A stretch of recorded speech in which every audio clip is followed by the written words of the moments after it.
Hi everyone, welcome back. Today I have another video out for you. It is all about the 4-star characters that I think you should raise and are really good characters. These 4-star characters are some of the ones that I use or that I've heard about are pretty good. So if you are free to play and might not have a lot of 5-star characters, these 4-star characters will do the trick. So enjoy the video and let's get started. And by the way, I pulled for Kokomi, but I lost the 50-50 the first time, so I got Diluc, but I got Kokomi now.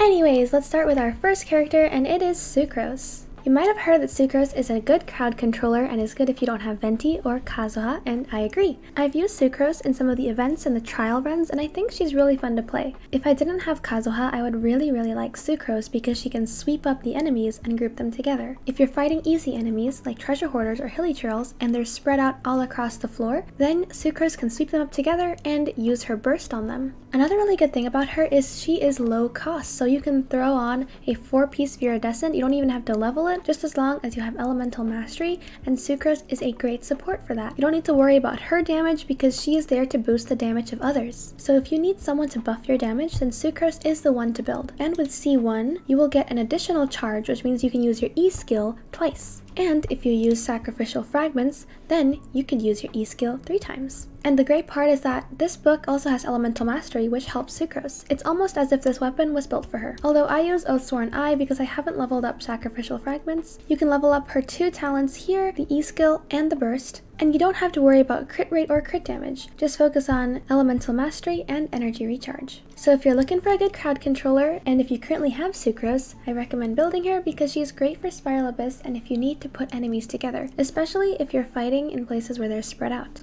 Okay, my next one is Xingqiu, and I do have experience using Xingqiu. He was on my team for quite a while until I got Mona. Honestly, I feel like Xingqiu is the Hydro Bennett, depending on how you build him, and I mean that in a good way. If you use this sword, Sacrificial Sword, which has Energy Recharge, and you can damage your opponents with his skill twice. Another thing is that Xingqiu is good with Energy Recharge, so you can use the Energy Recharge set on him. Or if you want to use him as a burst support, then 4-piece Noblesse or even 2-piece Noblesse works. And these artifacts are easily accessible. He gets better and better with constellations. I am lucky to have him at C6 because I pulled on Kokomi's banner and I got a lot of Xingqius. And the more constellations you have on him, the better Xingqiu will be in many different teams. For his talents, you only have to level up these 2 because these are all the main ones you're going to be using. Specifically, you might want to level up the burst. You can easily stack Xingqiu with Energy Recharge and make him usable in multiple different teams. Freeze teams, Vaporize teams. You can even freeze enemies and melt them in melt teams. Elemental reactions. Hydro is a very diverse element and you can put them in various teams, especially if you have a DPS like Childe. He's also a great battery because I've stacked a lot of Energy Recharge on him, so his E skill brings in a lot of particles. And there's many weapons accessible to him, and even 4-star weapons will do well too. Xingqiu is super common, and I'm pretty sure you might have him by now if you've been playing for a while, so build him if you haven't already. The next one is Xiangling, and Xiangling is accessible to everybody if you finish a floor of Spiral Abyss. Dragonsbane is one of her good 4-star weapons. You can also use Favonius Lance or Prototype Star Glitter, but I like Dragonsbane because it increases damage against opponents affected by Hydro or Pyro, and you can refine it. As for her artifacts, you can switch these up a lot. You can do 2-piece Noblesse, you can do 2-piece Crimson, 4-piece Crimson, 4-piece Noblesse, Emblem of Severed Fates, and so many more. You can mix and match to the ones that you want. Just like Xingqiu, you want to stack Energy Recharge on her so that she can also be a battery, plus activate her burst. Her Pyronado will surround her while she's moving around so that you can switch out of her and still have the Pyronado activated. She gets better with constellations, but only have her at C1. Her Goba attack might not be the best because the bear doesn't really move a lot, but the Pyronado does a lot of damage. And if you build her right, she is a good support for Vaporize teams because if you pair her with a Hydro DPS, then you'll be doing lots and lots of Vaporize even while Xiangling is not on the field. Since Xiangling is accessible to everybody and anyone can get Xiangling and her constellations, I really think that you should build her,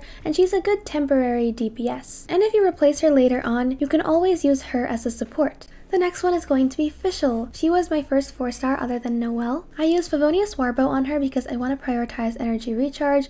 I know I should use Stringless. I was planning on leveling that up, but I prefer Favonius Warbow sometimes because I make her DPS. That's only sometimes. Fischl's not my main DPS. For now, her artifacts aren't the best because I wanted to go with 2-piece Shimenawas and 2-piece Thundering Fury, but because I've been farming for Kokomi at the moment, I'm not going to farm the Electro Domain. I haven't played with Fischl in quite a while since I got Raiden, so it's been a hot minute since since I've used her, but during my early game time when I've used her, I found her super helpful. The first thing is Oz. Oz is her elemental skill, the bird she summons. Every time Oz hits an opponent, it will grant her an elemental particle which will charge up her burst. And get this, Oz will still do that even if Fischl is not on the field, which means you can use Oz, switch out to a different character, and that character is still gonna get the particles. And once you use her burst, it will also resummon Oz. So Fischl is a good battery. If you stack energy recharge on her, you'll be able to get lots of particles for your team. The next thing is that weapons are easily accessible. You can use Favonius Warbow, you can use Sacrificial Bow,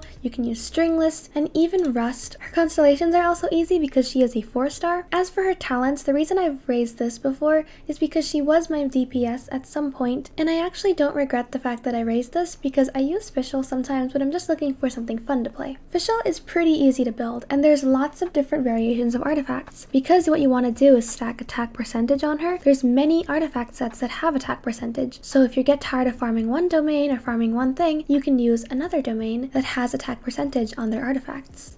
As for the last character, which is going to be Diona. So Diona's not raised, but I do use her during world exploration. If you have bad artifacts, or quotation bad artifacts, you can throw them on Diona. If you have HP Goblets as your main stat, throw it on Diona. If you have HP on your Circlet, throw it on Diona. If your good feather just keeps rolling into HP, throw it on Diona. She will take your HP stats and use them to enhance her shield. When she uses her elemental skill, she will summon a cute little shield around her with ears on it. And this shield will get stronger the more HP there is on Diona. What you also want to do is stack Elemental Mastery on her, because once you throw her burst out and stand in that burst area, you will gain an Elemental Mastery bonus plus healing. She is a healer, a shielder, and she can do cryo damage, plus is also a bow character, so you can reach enemies from afar. You might not want to level up this skill, you might not want to level up her normal attacks, you might also want to prioritize her skill and burst. As for weapons, Sacrificial Bow is your go-to weapon. You can also do Stringless, but this is for damage dealing Diona, and Diona's more of a support character, so you also might want to go for Favonius Warbow. The cost of her burst is a little high, so you might want to have a little bit of energy recharge around here. She is good for freeze teams as well. It's also just good to stack HP on her because you can use her if you're fighting maybe Ishtaha or an enemy that is pretty strong, and you might not have a healer for that. Also, in your team, if you have a healer plus a shielder, you can make it go down from 2 characters to 1 with Diona, so you can save that extra spot for another DPS.